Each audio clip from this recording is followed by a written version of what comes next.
এখন প্ৰাথমিক বিদ্যালয়ৰ মই পৰিৱেশ দেখুৱাম। এইখন প্ৰাথমিক বিদ্যালয় এটা ক্লাছৰুমত আৰু এজনীয়ে শিক্ষকৰে বৰ্তমানৰ সময়ত চলি আছে। যি সময়ত ৰাজ্য চৰকাৰৰ শিক্ষা বিভাগে গুণোৎসৱ অনুষ্ঠিত কৰি শিক্ষাৰ মানদণ্ড উন্নত কৰাৰ প্ৰয়াস চলাই আহিছে, সেই সময়ত কিন্তু আজিও এইখন ৰাজ্যত এজনীয়া শিক্ষক আৰু এটা শ্ৰেণী কোঠাত 5টাকৈ ছাত্ৰ ছাত্ৰীয়ে অধ্যয়ন কৰিবলগীয়া হৈছে। মই বৰ্তমান উপস্থিত আছোঁ শোণিতপুৰ জিলাৰ বেলশ্ৰী চাহ বাগিচাৰ প্ৰাথমিক বিদ্যালয়। মই প্ৰাথমিক বিদ্যালয়ৰ পৰিৱেশটো দৃশ্যটো মই ভিতৰৰ দৃশ্যটো মই দেখুৱাই লৈছোঁ।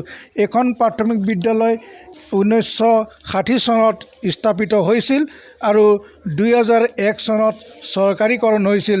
ইয়াত একমাত্ৰ শিক্ষকজন হৈছে লদন বাৰ্লা আৰু তেখেতেই 5টাকৈ শ্ৰেণীত থকা ছাত্ৰ ছাত্ৰীসকলক আজি অকলশৰীয়াকৈ শিক্ষাদান কৰিবলগীয়া হৈছে। এই বিদ্যালয়খনত প্ৰথম শ্ৰেণীত 8জন, দ্বিতীয় শ্ৰেণীত 12জন, তৃতীয় শ্ৰেণীত 25জন, চতুৰ্থ শ্ৰেণীত 21জন আৰু পঞ্চম শ্ৰেণীত 19জনকৈ ছাত্ৰ ছাত্ৰীয়ে বৰ্তমানৰ সময়ত অধ্যয়ন কৰি আছে। এই বিদ্যালয়খনত একমাত্ৰ শিক্ষকজনে বিভিন্ন সমস্যাৰ মাজেৰেই আজি পাঠদান কৰিবলগীয়া হৈছে।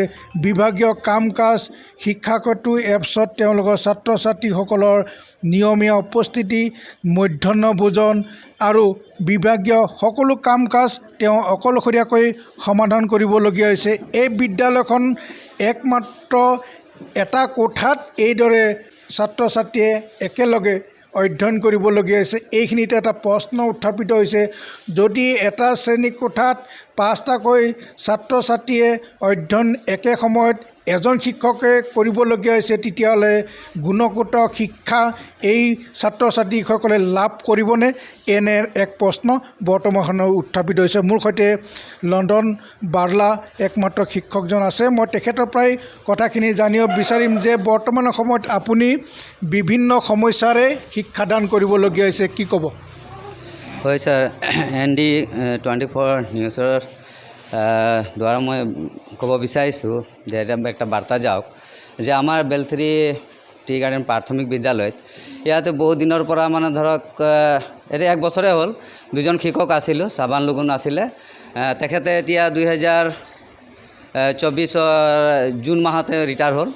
তেতিয়া মই অকলশৰীয়া ছাৰ এতিয়া, আৰু এতিয়া আমাৰ 81 ছাত্ৰ ছাত্ৰী আছে, এনৰলমেণ্ট আছে। এতিয়া এই এজন শিক্ষকে কেনেকৈ কৰিব? ইয়াতে পাঠদান দিয়াৰ অসুবিধা হয়, বহুত অসুবিধাৰ সন্মুখীন হৈছোঁ ছাৰ। আৰু এতিয়া হৈ গ'ল মানে ধৰক এতিয়া অফিচৰো কাম থাকে কিছুমান, ধৰক 11টা বজাত, কেতিয়াবা 12টা বা 1টা বজাত তেনেকৈ মাতি দিয়া হয়। তেতিয়া কেতিয়াবা স্কুল মানে ছুটি কৰি পেলাই যাবলগীয়া হয়। তো এনেকৈ মানে সন্মুখীন হৈ আছোঁ।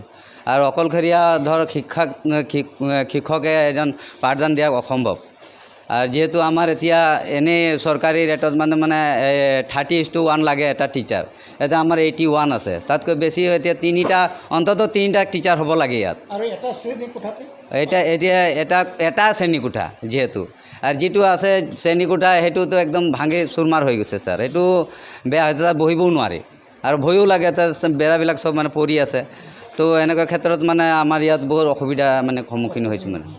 হয়, মোৰ সৈতে এই ইয়াৰে স্থানীয় আচাৰ শোণিতপুৰ জিলাৰ উপসভাপতি সুৰেশ তাঁতী ডাঙৰীয়াও আছে। মই তেখেতৰ পৰা এই সন্দৰ্ভত জানিব বিচাৰিম যে বৰ্তমানৰ সময়ত শিক্ষা ব্যৱস্থা কেনেদৰে চলিছে? হয়, খুব দুখ লগা বিষয় যে আজি চৰকাৰখনে পৰিৱৰ্তনৰ কথা কয়, কিন্তু বিদ্যালয়সমূহ যেতিয়া শিক্ষাৰ মানদণ্ডখিনি যদি উন্নতকৰণ নহয় তেনেহ'লে পৰিৱৰ্তন কেতিয়াও নহয়। আমাৰ এই প্ৰাথমিক বিদ্যালয়, আমাৰ বেলশ্ৰী চাহ বাগিচা প্ৰাথমিক বিদ্যালয়খন আজি আমাৰ 81জন ছাত্ৰ ছাত্ৰীৰে এজন শিক্ষকে তেখেতসকলক কেনেকৈ শিক্ষাদান দিব? আজি শিক্ষাৰ মানে প্ৰাথমিক শিক্ষাৰো যদি উন্নতিকৰণ নহয় তেনেহ'লে তেওঁলোকে কৈখিনি ভৱিষ্যতে তেওঁলোকৰ শিক্ষাটো বিফলে যাব। আজি আমি দুখ পাইছোঁ, আমি আদিবাসী ছাত্ৰ সন্থা হৈ চৰকাৰখনে আমাৰ আদিবাসী উদ্যোগিত অঞ্চলসমূহত মানে ডেভেলপমেণ্টৰ কথা কৈ চাহ বাগিচা সমূহত উন্নতিৰ কথা কয়, কিন্তু আমাৰ শিক্ষাৰ ক্ষেত্ৰত যদি উন্নতি নহয় তেনেহ'লে মানুহখিনি কেতিয়াও আগবাঢ়ি নাযাব। আজি আমাৰ খুব দুখ লগা বিষয় আমাৰ এইখন বিদ্যালয়ত আমি বিভাগীয় কৰ্তৃপক্ষ তেওঁলোকেও মানে অৱহেলা কৰিছে এইখন বিদ্যালয়ত। তেওঁলোকে কোনোদিনা ইয়াত উপস্থিত নহয়। আমি ইয়াৰ পৰা SMC কুমটি তেওঁলোকে জনাইছোঁ বুলি কৈছে আমাক, কিন্তু তেওঁলোকে ইয়াত এদিনো উপস্থিত নহয়। আমাৰ CRC আছে, CRCও উপস্থিত হ'ব লাগে। ইয়াত এখনে শ্ৰেণী কোঠাত তেওঁলোকে 5টাকৈ ক্লাছ কৰিবৰ কাৰণে কিমান অসুবিধা হৈছে শিক্ষকজনক। তেনেহ'লে প্ৰাথমিক শিক্ষাটো কেনেধৰণৰ ডেভেলপ হ'ব? আমি চৰকাৰক আহ্বান জনাইছোঁ, আমাৰ শিক্ষামন্ত্ৰী মহোদয় ৰণোজ পেগুদেৱক অনুৰোধ জনাইছোঁ যে আপোনালোকে এনেধৰণৰ যদি বিদ্যালয়সমূহ চলাই লৈ যাব বিচাৰিছে তেনেহ'লে কিন্তু কোনো ধৰণৰ মানে ভৱিষ্যতে উন্নতিকৰণ নহ'ব।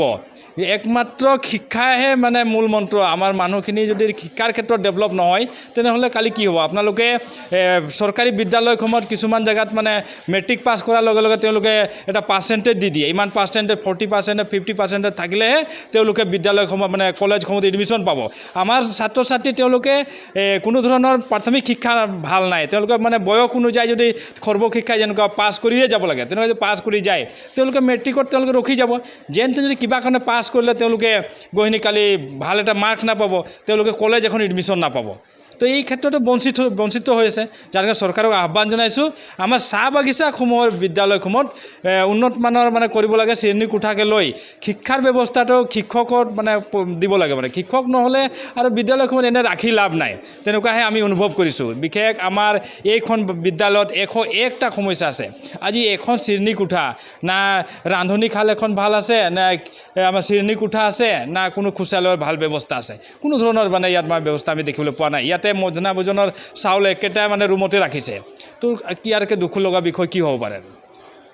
হয়, এইদৰে সুৰেশ তাঁতীয়ে কৈছে যে এইখন বিদ্যালয়ত বিভিন্ন সমস্যাৰে জৰ্জৰিত। শিক্ষকৰ অভাৱ, শ্ৰেণীকোঠাৰ অভাৱ, শৌচালয়ৰ অভাৱ, বিশুদ্ধ খোৱা পানীৰ অভাৱ, মুঠৰ ওপৰত এইখন বিদ্যালয় বিভিন্ন সমস্যাৰে জৰ্জৰিত। এই বিদ্যালয়খনত শ্ৰেণীকোঠা নিৰ্মাণ, পৰ্যাপ্ত শিক্ষক আৰু যি সমস্যাসমূহ ইয়াত উদ্ভৱ হৈছে এই সমস্যাসমূহ সমাধানৰ ক্ষেত্ৰত ৰাজ্য চৰকাৰৰ শিক্ষা বিভাগে কি ব্যৱস্থা গ্ৰহণ কৰিব সেয়া এই অঞ্চলৰ ৰাইজৰ বাবে হ'ব অতি লক্ষণীয়।